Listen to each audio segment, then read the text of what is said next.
Israel-Gaza Iran War News Live Update. Netanyahu is at odds with White House and military over Gaza battle with Hamas.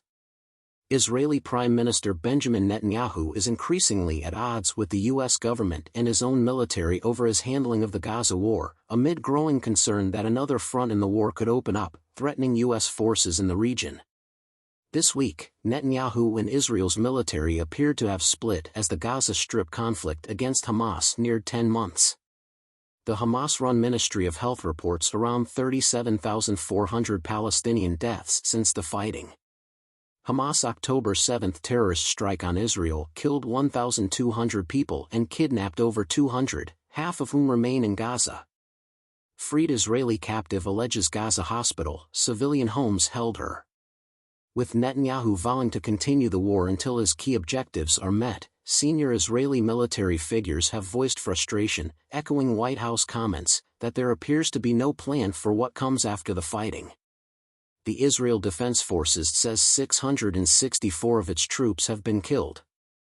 On television after the war began, Netanyahu vowed to destroy Hamas and warned that every member is a dead man. His administration has recently spoken about dismantling Hamas military and governing capacities, but a U.S. official told CBS News on Thursday that Israel's forces haven't come close to reaching their objective of destroying Hamas. The person told CBS News national security analyst David Martin that hundreds of Hamas fighters use miles of tunnels under Gaza. In Gaza, Hamas leader Yahya Sinwar is still at large. Since Israel has no day-after plan for Gaza, the official called the current strategy a formula for unending war. Netanyahu's military concerns surfaced this week. "Whoever thinks we can remove Hamas is mistaken," IDF top spokesman Daniel Hagari said Thursday on Israeli TV, appearing to criticize Netanyahu by stating that convincing Israelis to believe it was possible was just throwing sand in the eyes of the public.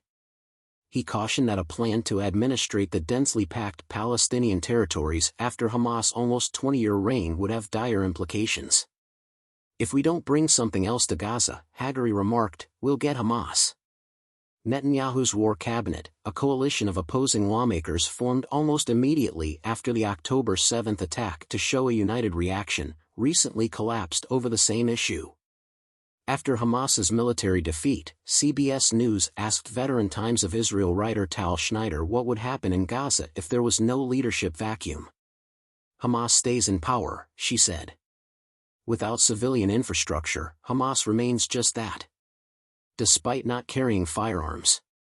As its last combat battalions fight IDF soldiers in and around Rafah, Hamas appears to be transitioning, she claimed.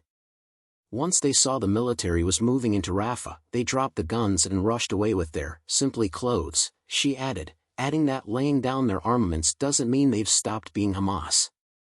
In response to mounting military pressure and protests against his policies in Israel, Netanyahu publicly criticized his main international backer, the U.S., this week. According to an internet video, the Israeli leader called it inconceivable that, in the past few months, the Biden administration has been withholding weapons and ammunition to Israel.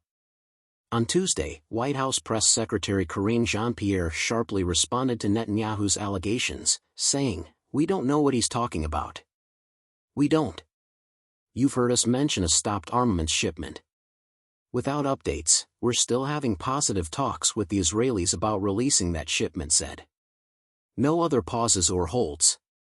Netanyahu's video message came while Israel's northern border with Lebanon, where it has fought Hamas affiliate Hezbollah for months, is in turmoil.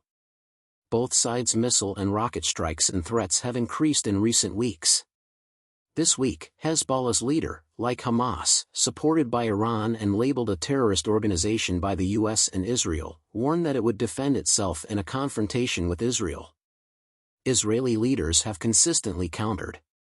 The Foreign Ministry said Friday on social media that Hezbollah had fired thousands of rockets, missiles, and explosive drones into Israel since October 7.